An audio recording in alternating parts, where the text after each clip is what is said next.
एक कर्म बहुत बड़ा बलवान है। इसे ऐसा मत सोचना कि हमने एक कर दिया खत्म हो गया। तुमने जो किया 5 मिनट का कर्म, हो सकता है वो 5 मिनट का कर्म तुम्हें 5 जन्म लिवा दे। कर्म बड़ा भयंकर होता है, बड़ी भयंकर परिस्थिति पैदा करता है, मिटिया मेट कर देता है। डरो ऐसा कोई कर्म ना बन जाए जो तुम्हें जहां चल रहे हो यहां से घसीट कर नीचे गिरा दे। कर्म बहुत बलवान है। क्यों?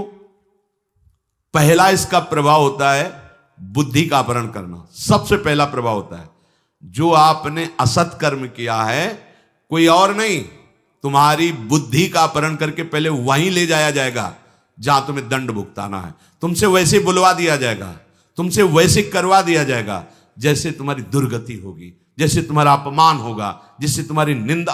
तुम सोचो ये क्या बोल दिया हमने, हम तो बोलने नहीं चाहते, ये क्या निकल गया। अब हाय हाय करते रहो, वो कर्म तुम्हारा बुलवा रहा है। ये मैंने क्या किया, मेरी तो कोई इच्छा ही नहीं थी। कैसे? वो कर्म है बलवान, जबरदस्ती बलात् तुमसे करवा दिया और जीवन भर जेल भोगो, जीवन भर निंदा सहो, जीवन भर भयंकर रोग से ग्रसित हो जा। कर्म, इसे कोई खिलवाड़ में मत लीजिए। मस्ती, लोग कहते हैं अरे थोड़े दिन का जीवन मिला, मस्ती। मस्ती का क्या स्वरूप? बोले शराब पियो, मांस खाओ, बेविचार करो, मनमानी आचरण करो, मौज लो। ये मौज नहीं, ये मौत है। ये महान दुखदाई तुम कर्म जो भ्रष्ट आचरण कर रहे हो, ये जब अपना स्वरूप प्रकाशित करेंगे तो तुम्हारी धज्जियां उड़ जाएंगी। तुम क्या बड़े बड़े को रहे न रावण सब अभिमानी, हिरणाकश्यप संबरदानी, खान विभव की खान जगत में कुछ दिन के मेहमान, भजले श्री भगवान जगत में कुछ दिन के मेहमान। कुछ दिन के लिए तुम्हें स्वतंत्रता मिली है, अगर इसका दुरुपयोग करोगे तो तुम्हारा कर्म ही तुम्हें नष्ट कर देगा। कर्म चाखिलम विदुहु, भगवद आश्रित इस कर्म के रहस्य को जान जाता है। ये सृष्टि रचना क्यों हुई, कैसे हुई, भगवान क्या है, कैसे है, कोई प्रश्न बकाया नहीं रह जाता। जिसके जान लेने के बाद कुछ जानना बाकी नहीं रहता, वो प्रभु श्री हरि है। मनुष्य मात्र को देश काल परिस्थिति के अनुरूप जो कर्तव्य कर्म प्राप्त हो जाए उसे बड़ी निष्ठा से निर्वाह करना चाहिए। भाव समझिए, आपको जो शास्त्र उपदेश करते नहीं समझ पाओगे, तो इसीलिए गुरुदेव का वर्णन किया जाता है कि जैसे मेडिकल स्टोर रखा है, हम बीमार हैं, पर हो सकता है हम कोई ऐसी औषधि लेके खा लें जो हमारी बीमारी बढ़ जाए या मर भी सकते हैं, क्योंकि हमें पता नहीं ना है इसी में औषधि कहीं। अब उसकी खोज करने के लिए हमें डॉक्टर चाहिए। डॉक्टर ने हमारे मर्ज को देखा, उसकी अनुपात से दवा का, अमुक दवा इतने ढक्कन पियो, इतनी टेबलेट खाओ, इतना इंजेक्शन लगवाओ, ऐसा ऐसा। ऐसे ही शास्त्र मेडिकल स्टोर हैं भवरोग के। हमारा स्वभाव, हमारी वृत्तियां, ये गुरुदेव देखते हैं, उसके अनुसार हमें उपदेश देते, तुम ये साधन स्वीकार करो, इस साधना से चलो, ऐसे तुम वहां पहुंच जाओगे। ये हुई दवा। अब हमको मेडिकल स्टोर से मतलब नहीं, गुरुदेव रूपी सद्वैद्य के द्वारा बताई हुई औषधि का सेवन करें और कुपथ्य का त्याग करें। सदगुरु वैद्य वचन विश्वासा, संयम या न विषय कयासा, रोग नष्ट हो जाएगा। मनुष्य मात्र को जो कर्तव्य दिया गया है उसमें तुम मनमानी बिल्कुल मत लगाओ, अभी मुक्त हो जाओगे। बस यही हमारी कमी है, हम अपने मन की लगा देते हैं, सब बात बिगड़ जाती। जहां मन की लगाया, ये वही मन है जो आज तक हमें भगवत प्राप्ति नहीं होने दिया, और इसी मन की सलाह मान रहे हो। वही बुद्धि है जिसने मुझे प्रभु से विमुख करके संकटों में फंसा दिया। कैसे तुम्हें बताए, ये बुद्धि बड़ी मित्र बनती है, काम पूरे दुश्मन का करती है। अगर ये निर्णय कर देती कि ये गलत है, नहीं करना है, और दृढ़ रहती, तो मन नहीं कर पाता, क्योंकि मन इसके अनुमति के बिना नहीं चलता। ध्यान रखना, हो क्या गया, मन ने फुसला के बुद्धि को अपने अधीन कर लिया है। इंद्रियां मन के आदेश के बिना नहीं चल सकती। इंद्रियों ने मन को फुसलाकर अपने अधीन कर लिया, मन ने बुद्धि को कर लिया और विषय ने इंद्रियों को वश में कर, सब उल्टा हो गया। जबकि बुद्धि के शासन में मन है, मन के शासन में इंद्रियां है, इंद्रिया शासित निर्विषय भगवत मार्ग। विषयों के प्रलोभन में इंद्रियां, इंद्रियों के बस में मन, मन के बस में बुद्धि, नरक का मार्ग, संसार का मार्ग। प्राय हम इसी लाइन में खड़े हैं। विषयों के वशीभूत इंद्रियां, इंद्रियों के वशीभूत मन, मन के वशीभूत बुद्धि, उल्टा हो गया। कैसे हम इसे सन्मुख करें? बस केवल आज्ञा का पालन। बहुत जोर की बात है।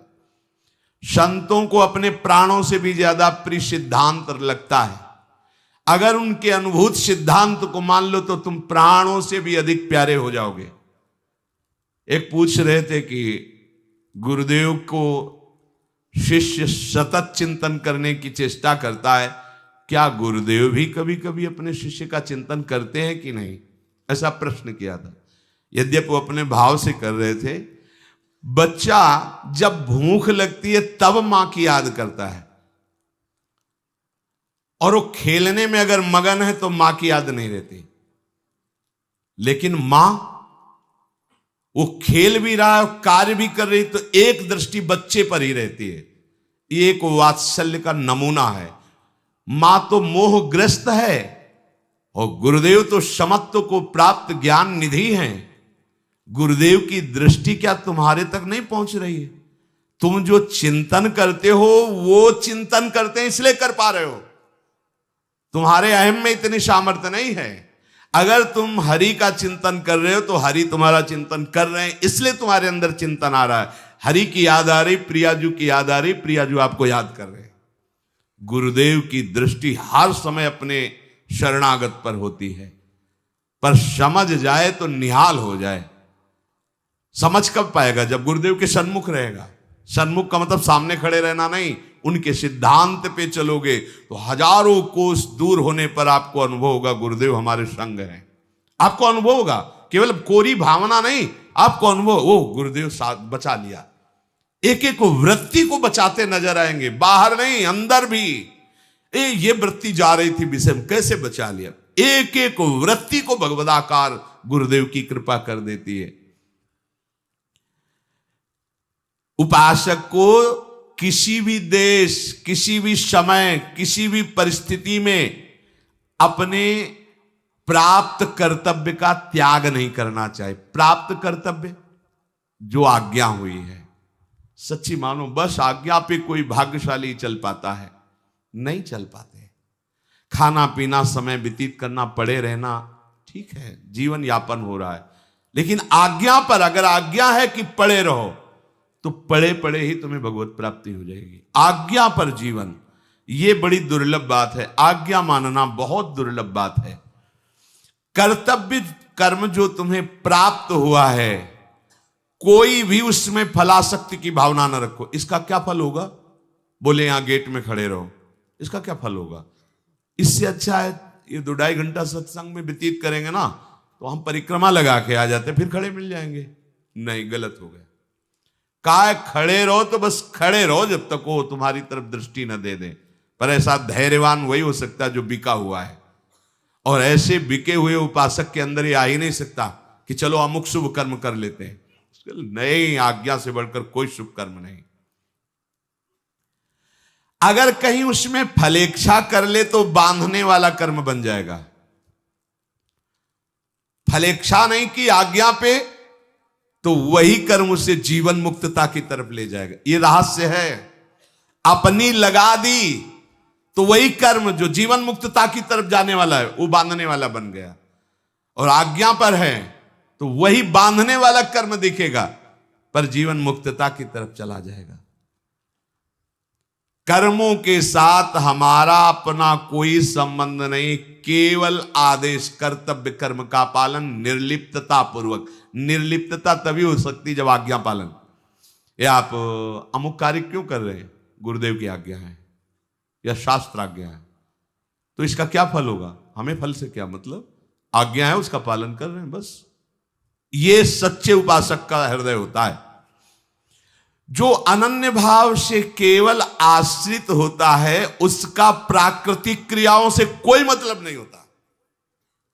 ये समझ लीजिए, ये बड़ा सूक्ष्म रहस्य है।